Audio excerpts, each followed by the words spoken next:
In the hills of eastern Kentucky, people don't talk much about their neighbors. They know them, their comings and goings, their troubles, their history.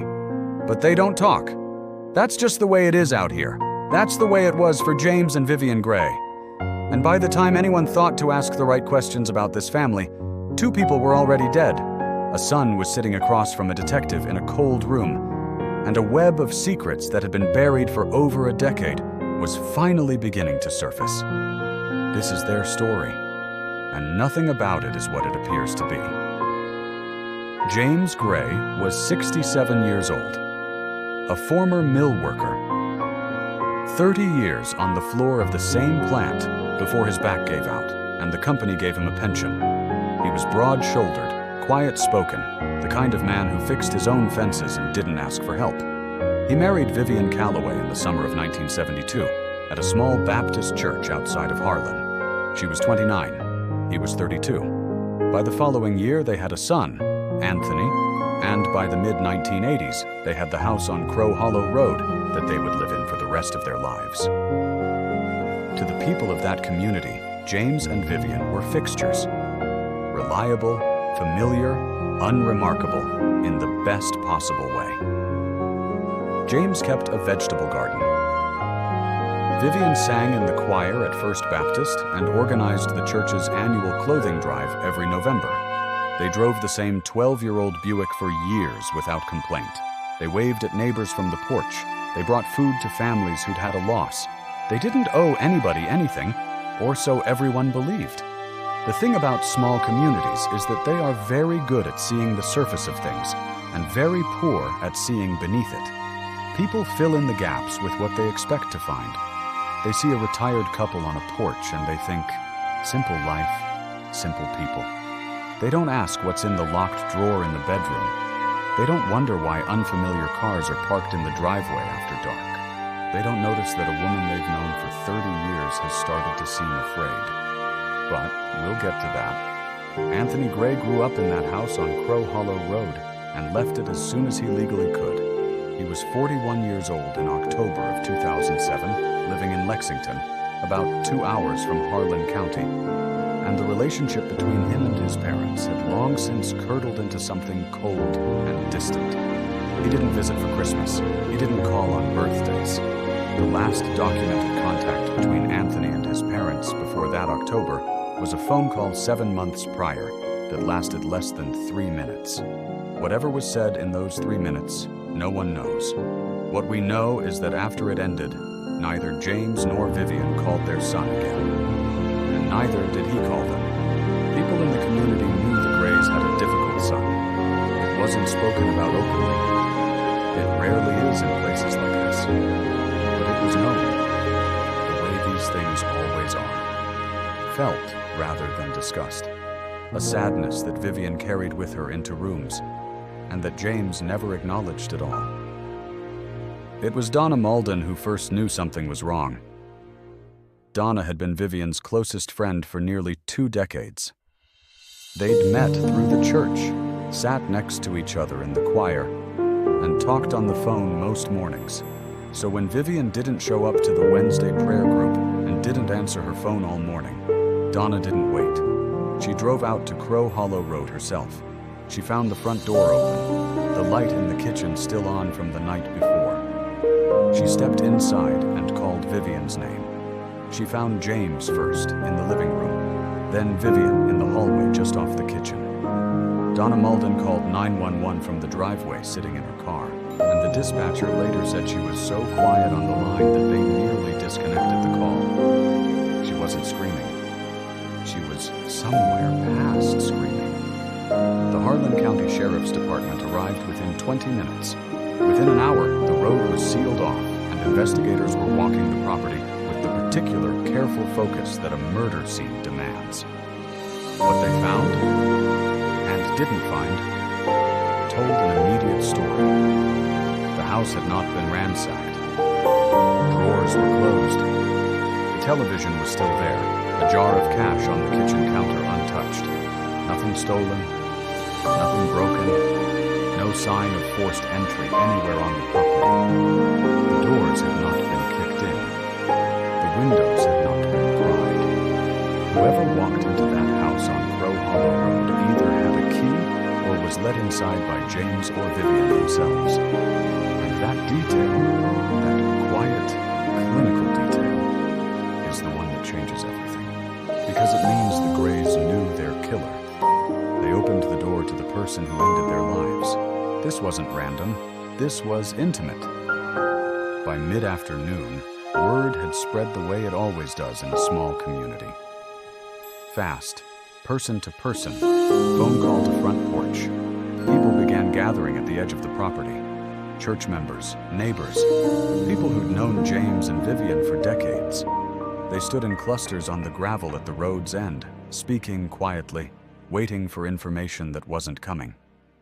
Grief in rural Kentucky often looks like this. Showing up and standing still. That is when Anthony Gray arrived. He pulled up around 4 o'clock, 2 hours from Lexington, which means he'd left not long after receiving the news. He got out of his car and walked to the perimeter and stood with the others. And this is where accounts from that afternoon become important, because multiple people who were present, people who did not know each other well and were not coordinating their stories, all remembered the same things about Anthony Gray. He didn't cry. He didn't ask what had happened, or how his parents had been found, or whether they had suffered. He didn't embrace anyone or accept comfort when it was offered. He stood slightly apart from the group, and he watched the activity around the house with an expression that witnesses variously described as blank, flat, or, in the words of one person, like he was waiting for something to be over. And then he spoke. More than once, to more than one person. When a neighbor offered condolences and said that James and Vivian were wonderful people and that the community had lost something real, Anthony responded with words that stopped the conversation cold. Something to the effect of, "You didn't really know them." He said a version of this to at least 3 separate people over the course of that afternoon. Not with visible anger or grief or any strong emotion, just as a statement of fact, a correction. Now, and this needs to be said, grief does not follow a script. It takes 100 different shapes. Some people go cold, some people go completely still. A man who spent years estranged from his parents, who perhaps had complicated and unresolved feelings about them, who may have been processing a kind of grief that looked nothing like what the people around him expected. That man might stand apart and say strange things and feel nothing in the moment. That is entirely possible. But investigators don't traffic in possibilities. They traffic in patterns. And the pattern here, the estrangement, the flat affect, the pointed comments, the fact that no alibi existed for Anthony Gray on the morning of the murders, was enough to make him the immediate focus of the investigation. There was also the matter of the will. James and Vivian Gray had updated their estate documents just 14 months before their deaths. In the updated will, Anthony Gray was named as the sole beneficiary of everything: the house, the land, a life insurance policy. The total value of the estate came to just over $300,000. For a man living in Lexington on a modest income, that was not a small number. Prosecutors later pointed to this as motive. Anthony, they suggested, had known what was coming to him, had perhaps decided to hurry it along. Anthony was brought in for questioning, then questioned again, then a third time. He was consistent. He maintained his innocence. He had no explanation for the comments he'd made at the scene other than to say he had a complicated history with his parents, and grief brought out things he hadn't intended to say. He was never charged. There was not enough evidence to make an arrest. And so the investigation widened. And what it found when it widened would reframe everything. As investigators spent more time in the community, talking to people who'd lived near the Grays for years, a secondary picture began to emerge. Not the dramatic revelations you might expect. Nothing was shouted from a front porch. It came the way truth often comes in places like this. Slowly, sideways, in the form of small things that people had noticed and never thought worth mentioning. a neighbor down the road, a man who'd lived on Crow Hollow Road for nearly as long as the Grays had, mentioned, almost in passing, that in the months before the murders he had seen unfamiliar vehicles at the Gray property on multiple occasions. A black truck, a silver sedan, always in the evening, sometimes late. He had assumed it was extended family visiting. He had never asked. Another neighbor, an older woman who had known Vivian since the early 90s, said that in the last year of her life, Vivian had seemed different, tense, that she'd withdrawn from some of her regular social commitments without explanation. But there were afternoons she'd called, and Vivian had seemed distracted, almost guarded, in a way she never had before. These are not dramatic revelations, but in the context of what investigators found inside the house, they become something else entirely. In a locked drawer in the master bedroom, the key to which was found taped to the underside of the nightstand, investigators discovered a collection of financial documents. Not retirement paperwork, not insurance policies or old tax records.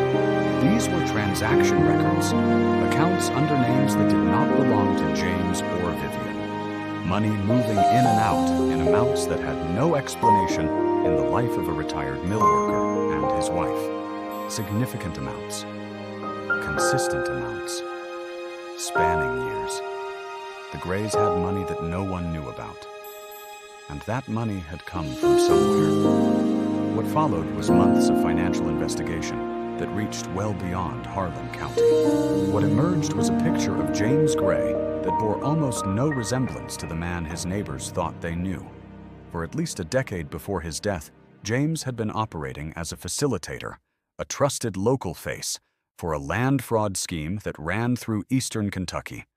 The scheme worked like this: parcels of land, many of them owned by families who had held the land for generations, were being sold to outside developers under arrangements that misrepresented the terms, the value, and in some cases the legal standing of the properties. James Gray's role was to serve as the connection between the local landowners, people who trusted him, people who knew him from church and from the community, and the developers who were acquiring their land at below-market prices under false conditions. He vouched for the deals. He smoothed the transactions. He was paid for his credibility and his silence. The network involved at least 3 other individuals. One was a real estate developer based in Louisville, a man with significant financial exposure who had been building a portfolio of undervalued land in the region for years. Another was a county official in an adjacent county, a man whose position gave him access to property records and whose cooperation helped certain transactions move through channels they should not have been able to move through. The third was a woman identified in subsequent court documents only as a financial intermediary, her full identity sealed as part of a separate federal investigation that was ongoing at the time. Investigators in the Gray case believed she was the person driving the silver sedan that had been seen at the Gray property in the months before the murders. Vivian's involvement is the part of this story that remains genuinely unresolved. Some investigators believed she was a full participant, that she knew exactly what James was doing and had benefited from it knowingly for years. Others believed something closer to the opposite, that Vivian had known something was wrong for a long time, had perhaps only recently begun to understand the full scope of it, and that her anxiety in those final months reflected a woman who had started asking questions she wasn't supposed to ask. Both readings fit the available evidence. Neither can be proven. What can be said is this: by the autumn of 2007, the scheme was coming apart. The Louisville developer was under scrutiny from state regulators following a complaint filed by a landowner who believed he had been defrauded. That landowner had retained legal counsel and was prepared to go further. And James Gray was the thread that, if pulled, could unravel the entire arrangement. He was the one with local knowledge, local relationships, and years of transaction history that pointed directly at the people above him in the network. He was in the cold calculation of people who had a great deal to lose, a problem that needed to go away. By the time investigators assembled everything they had, there were 4 people with credible motive to want James and Vivian Gray dead. Anthony Gray, the estranged son, sole beneficiary of an estate worth $300,000, with no alibi and a long documented history of animosity toward his parents. A man who stood at the edge of a crime scene and told people they hadn't really known the victims. A man who was questioned 3 times and never charged, not because investigators stopped suspecting him, but because suspicion without evidence is not enough to put someone in front of a jury. The Louisville developer, a man with significant financial exposure who had worked with James for years and who, by the fall of 2007, had strong reason to want him silenced before a legal proceeding compelled him to talk. He was never formally interviewed by Harlan County investigators. The reasons for that jurisdictional gap were never explained. His attorney issued a statement denying any connection to the case. He was never charged with anything related to the murders. The county official, who resigned from his public position 9 months after the murders, citing personal reasons, and moved out of state shortly after. Journalists who attempted to contact him in subsequent years received no response. People who knew him professionally said his departure was sudden and out of character. Whether it was guilt, fear, or unrelated personal circumstance, no one has ever been able to say with certainty. And the woman in the silver sedan, the financial intermediary whose name remained sealed, whose connection to the Gray household in the months before the murders has been documented but never fully explained, and whose role in what happened that October morning has never been officially established. She may know everything. She may know nothing. The federal investigation that sealed her identity has never publicly intersected with the Gray case in any way that has been confirmed. No one was ever charged. No arrest was ever made. James and Vivian Gray are buried side by side at the First Baptist Cemetery, about 3 miles from the house on Crow Hollow Road. Anthony sold the property in 2009. He has not spoken publicly about the case. He lives somewhere quietly, and whether he is a grieving son who was unfairly suspected or something else entirely is a question that no court has ever answered. The case is officially open. Practically speaking, it has been cold for years. What stays with you when you spend time inside a story like this is not the unanswered question of who did it, though that question never fully leaves you. It's the image of a community that thought it knew a family, thought it understood the shape of their lives. 2 people on a porch, a garden, a church choir, a 12-year-old Buick.